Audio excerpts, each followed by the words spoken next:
It takes healthcare away from 17 million Americans, takes food assistance away from 3 million, eliminates school meal access for more than 18 million children, adds nearly 4 trillion, as you just said, to the national debt, sends electricity costs surging, and substantially raises healthcare costs for older adults who've got Obamacare, the Affordable Care Act coverage. Here you go. This is his big, beautiful bill that does that. And all of this to fund tax cuts for the very wealthiest. It is the Robin Hood principle in reverse. On this vote, the yeas are 50, the nays are 50. The Senate being evenly divided, the Vice President votes in the affirmative. The bill as amended is passed. That is J.D. Vance breaking the 50-50 tie in the Senate to approve President Trump's flagship, big, so-called, beautiful, so-called bill. But there are opponents still in the House of Representatives, and there is one opponent in particular in California, one Elon Musk, who thinks that the bill is a disaster. Who is going to win in this arm wrestle, Donald Trump or Elon Musk? Welcome to the Newsagents USA. The Newsagents USA. It's John. It's Emily. And if you've been listening to the mood music in the last few days from the president, you will have realised that he wasn't entirely confident this bill was going to get passed. It was very, very close on its first reading in the House of Representatives. He wants it all done and dusted by Friday, and last night was a real legislative test. There were people who were adamant that they would not vote for it. One of them, Tom Tillis, was so sure he could not vote for this bill that he decided he would resign next year rather than try and fight his Senate seat again. And that is because it's incredibly controversial. It adds $3 trillion to the national debt, and it takes money away from some of America's poorest and gives to the richest. So if you just go through the numbers on this particular piece of legislation, it takes healthcare away from 17 million Americans, takes food assistance away from 3 million, eliminates school meal access for more than 18 million children, adds nearly 4 trillion, as you've just said, to the national debt, sends electricity costs surging, and substantially raises healthcare costs for older adults who've got Obamacare, the Affordable Care Act coverage. And all of this to fund tax cuts for the very wealthiest. It is the Robin Hood principle in reverse. Yeah, and it is, I guess, Donald Trump's way of saying the people who got me elected were waiting for me to ensure that their tax cuts that I brought in 2017 that would have run out in the following year will now be made permanent. So it is a kind of thank you gift to the billionaire, to the 1%, whatever you want to call them, who basically backed Donald Trump because they thought he was the man to get growth going and would bring down their taxes. And yeah, here you go. This is his big, beautiful bill that does that. But you mentioned electricity costs, and that's a really important part of it as well, because what he's essentially done is he has got rid of the environmental priorities that Obama tried to introduce, more than 15 years ago. And what he's essentially said is, all the big energy giants that came and gave me their support, all the people that were hoping that we could go back to, fracking and oil and carbon and fossil fuels. This is a thank you note to them too. We're going to put aside all the green energy subsidies and, this is my little thank you to you. So Americans are going to find electricity goes And up. this is the bit that confounds logic when you think about it. But Donald Trump has, made a career in this past decade and or so that we have been covering him of defying political gravity. It is that actually, it was blue-collar America that got Donald Trump elected as president. I mean, the 1,000 or 2,000 or 5,000, however many billionaires there are in America with their yachts and all the rest of it, who knows? They did not get him elected. They certainly pumped a lot of money into his campaign. It's the real votes of poor people who are now going to be most profoundly affected by this big, beautiful bill that are going to be the losers. And you think, well, where's the thank you letter for them? Yeah, and that's why it's worth digging around a little bit into the congressional politics of this. Yeah. In other words, working out who was thinking about their state, who was thinking about their party, who was thinking about their kind of MAGA cult leader. And I mentioned Tom Tillis at the beginning. He's the senator for North Carolina. He's Tom with a TH, Thom. And, and he is somebody who's gone on record and said, I can't in all conscience take this back to my constituents because there will be a lot of veterans who suffer from this. There will be a lot of poorer people. There will be a lot of people who are expecting to use the health benefits in this that have now vanished. And I can't in all conscience look them in the eye and say this is a good bill. So he voted against it. He knows he will incur the wrath of Donald Trump.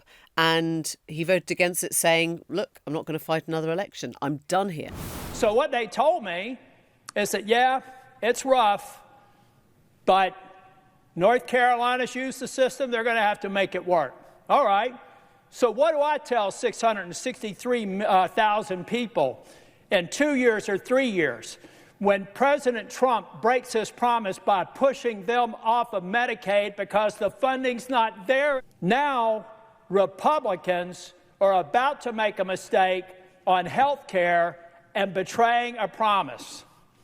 It is inescapable that this bill in its current form will betray the very promise that Donald J. Trump made in the Oval Office or in the cabinet room when I was there with finance, where he said we can go after waste, fraud, and abuse on any programs. He's mad. He's an angry man. And he's basically said, F this, I'm out of here next year anyway. The other person who voted against the bill is one Rand Paul, Centre for Kentucky, who was voted in the 2010 sort of Tea Party midterms and said, I'm going to come to Washington to kind of explode it from within. You know, he was what we used to think of as a rebel. He is a fiscal conservative, a fiscal hawk, and he voted against it. I think on principle, within his own principles that he's laid out clearly, he doesn't want to see the deficit grow. He does not want to see 3 trillion, maybe 4 trillion added to America's national debt. So that was a slam dunk and he didn't like it. So just on that number of the 3.3 trillion that it's estimated, that is a number that comes from the CBO, the Congressional Budget Office, which is kind of the UK equivalent, if you're listening in Britain, is the Office for Budget Responsibility. Yeah. It's the independent body that marks the homework of the government, the administration, whether it be Democrat or Republican. About Tom Tillis, just one thing you said there, I'm not going to stay around for this. I mean, the fact of the matter is, he knew he wouldn't be able to stay around. Of course. I mean, Donald Trump would have gone after him. There would have been a primary challenger, very well funded, who would have been MAGA. You don't incur that's the what wrath. I'm saying. That's principle, Yeah, right? He's saying, I'm not going to keep my job. I know I'm not going to keep my job, but it's more important to me to do the right thing. To do the right thing for the people that I represent in North Carolina and go out on a high note.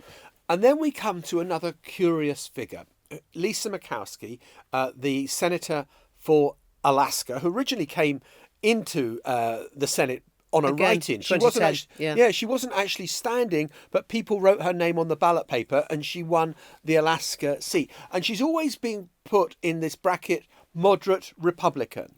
And you always think she's going to be the one who will rebel. She's going to be the one who stands firm. And when it came to it... I mean, she did vote to impeach Trump. One of the few who voted to impeach Trump second time round. But this time round, she said, I don't like this bill. I think it's wrong. We're working to a completely artificial timeline.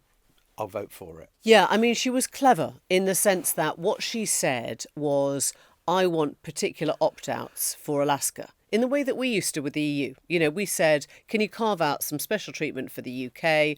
You know, we don't mind what the EU's doing, but we want to be, we got opt-outs on the social chapter on whatever. She's basically done that for Alaska. And she angered Rand Paul, who thought, well, actually, where is your backbone here? Either you're against it or you're for it. Don't just go off and do your own thing to the detriment of the rest of the country. And a reporter puts that question from Rand Paul directly to her. Just listen to this exchange. Senator Paul said that that your vote was a bailout for Alaska at the expense of the rest of the country. Oh my God. That's what Senator Paul said. My question was easy. Senator, we've got the... I didn't say it, ma'am. I'm just asking for your response. My response is I have an obligation to the people of the state of Alaska. And I live up to that every single day. I fight for my state's interests, and I make sure that Alaskans are understood. Do I like this bill? No, because I tried to take care of Alaska's interests. But I know that in many parts of the country, there are Americans that are not going to be advantaged by this bill. I don't like that. I don't like the fact that we moved through an artificial deadline, an artificial timeline to produce something, to meet a deadline, rather than to actually try to produce the best bill for the country. But when I saw the direction that this is going, you can either say, I don't like it, not try to help my state, or you can roll up your sleeves. Well, one of the concessions that Rolling up her sleeves. that she did, rolling up her sleeves, which sounds so deliciously sort of 19th century somehow. She has got an opt-out for whaling captains. That's WHALING rather than WAILING. I'm just crying as a A captain. tax break for whaling captains. I mean, how this many is when you whaling realise, captains are there? you suddenly realise America is such a different country. It is such a different all country. politics is local. All politics is local. And I do think that's kind of relevant because what we're seeing, I mean, she's never liked Trump. She has been staunchly anti-Trump. She's the senator who we covered a few weeks ago saying, I feel scared. Do you remember she used this crazy sort of line? Everyone's like, well, intimidated. Like, well, are you scared? Are you going to stand up to him, or are you going to be scared and vote for his bill? And the way she's kind of reconciled it, I guess, in her head, is to say, I'm essentially Queen of Alaska. I'm not part of the rest The of USA. America. Forget, the rest of the mainland. I'm just going to look at my state and do whatever I can for them, even if it means tax breaks for whaling captains. But exactly. But the written statement she put out is that my sincere hope that this is not the final product. This bill needs more work across chambers and is not ready for the president's desk. Yeah. We need to work together to get this right. Well, of course, by voting for it last night, she ensures that it does go on and probably will get to the president's desk, which is sort of such a tortured piece of logic to say, this is a bad bill, I'm voting for it. It still has to go back to the House now. Yeah. And he wants the whole thing done by Friday, and there is every chance that it won't actually go through by Friday. And of course, Friday is July the 4th. It's July the 4th, and he loves a bit of independence, So there's all that going on. I mean, we should talk about a couple of the other sort of individual characters that have come out of this as well. Susan Collins, who very much sits in the Murkowski camp, which is these two women who are often sort of talked about together as they are Trump sceptical. I don't think they really like him. I think they're scared of standing up to him in case they then get primaried and lose their seats. And they've gone slightly different ways on this. So Susan Collins did vote against the bill. Murkowski went with the bill, with her opt-outs. And the other person that was sort of curious in this whole mix was Josh Hawley. Now, you might remember him as the senator who, on the day of the Jan 6 attempted insurrection, went past the crowds of rioters holding his MAGA fist up. In other words, he could not have been more Trumpy if he tried. But he, again, is somebody who thought he could not take the Medicaid cuts back to people in the state of Missouri, and he said he was going to vote against it. In the end, he came round. So you've been discussing this idea of the pork barrel politics. We don't actually know exactly what's going on in terms of each state and what they're getting from this, or whether they've just found a way of reconciling what they really believe with, what they have to do politically to make it expedient. But I guess the question that is still being raised is how much damage Elon Musk, who absolutely hates this bill, can do to the electoral future of any of the people who have voted for it. Because what he has said is that if this bill gets passed and ends up on the president's desk, he is going to start a new political party, and he is going to challenge in the midterm elections, which take place next November, any Republican who voted for this, because it increases the deficit to such a massive extent and, in Musk's view, risks the future of the US economy. Yeah. So you've got the world's richest man saying, if you do this, congressman or senator, then I'm coming after you. And at 1600 Pennsylvania Avenue, you've got Donald Trump saying, congressman, senator, if you do what Musk says, I'm coming after you. And you've got to decide who puts the up you most? Is it Donald Trump or Elon Musk? Because sure as eggs is eggs, they are both trying to pull these congressmen and women in entirely different directions. We're going to be watching that very carefully, and a lot of people are saying he's here illegally. He's, we're going to look at everything, and ideally, he's going to turn out to be much less than a communist. But right now, he's a communist. That's not a socialist.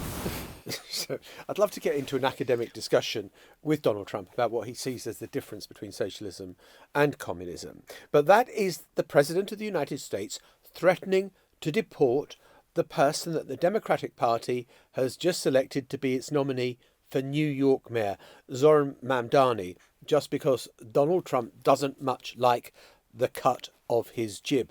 And it adds to a growing list of people who Donald Trump seems to want to deport, including Elon Musk now. Yeah, I mean, it is becoming a sort of like Control F button, isn't it? It's like, I don't like him, I might have to deport him. And so now journalists and sort of, it seems even the Governor Ron DeSantis is saying, might you have to deport this guy? And Trump's like, I don't know, maybe. Yeah, maybe.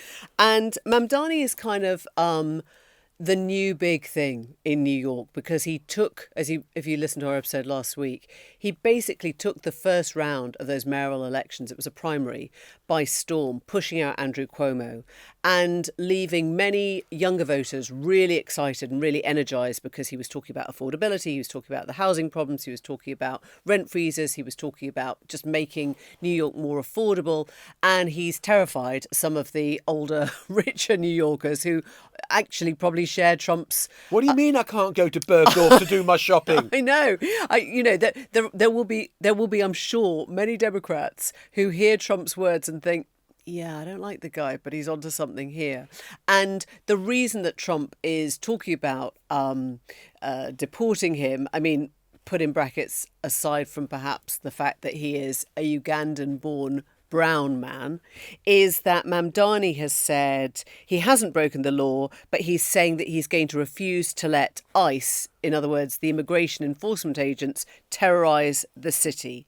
And what he's trying to do is, I think, put a protective ring round New York. New York is a sanctuary state, and when he was asked whether he would continue to run New York as a sanctuary state, he said, absolutely, I will. I won't let immigration officials come and terrorise people who are living in here. And Trump's seeing that as a reason to say, right, you're out. I'm not sending any money to you. Get out. Let me cast a cynical eye over this. Donald Trump knows that singling him out is going to make him much more of a legend, give him much more awareness among voters, which is exactly what Mamdani wants. It makes him a cult figure, because Donald Trump wants this person to be in public life and to be the mayor of New York, because then Donald Trump has got someone to hit. So Mamdani wants to become New York mayor, and Donald Trump wants him to become New York mayor, because he then says, look at the Democratic Party, it's so far left-wing, and Donald Trump believes it will help his electoral prospects and the prospects of the Republican Party. I think it's good for both of them. Yeah, exactly. I think Mamdani does really well by standing up to Trump in a way that few Democrats really do at the moment. There isn't a very loud voice. I mean, Gavin Newsom in California has been sort of trying out his sort of new tough character in recent weeks with the LA raids. But I think Mamdani will be a kind of control test for the Democrats, right? We've got nothing to lose. Let's see what happens. Let's see if you can win New York. Let's see if you can reduce rents. Let's see if you can get people, young people, voting and energised in a way that they obviously didn't really do for Biden. Let's see if you can bring back the Black and Latino and, Asian voters that we think we might have started losing to Trump. Let's see. And if he proves a good electoral kind of gift, yeah, I mean, maybe they double down on that. Let me try to crystallise this. Donald Trump pretends that he's frightened of Mamdani. The Democratic Party establishment is frankly, genuinely terrified of him. That's probably right. We'll see you next week. Bye-bye. Bye for now. The Newsagents USA.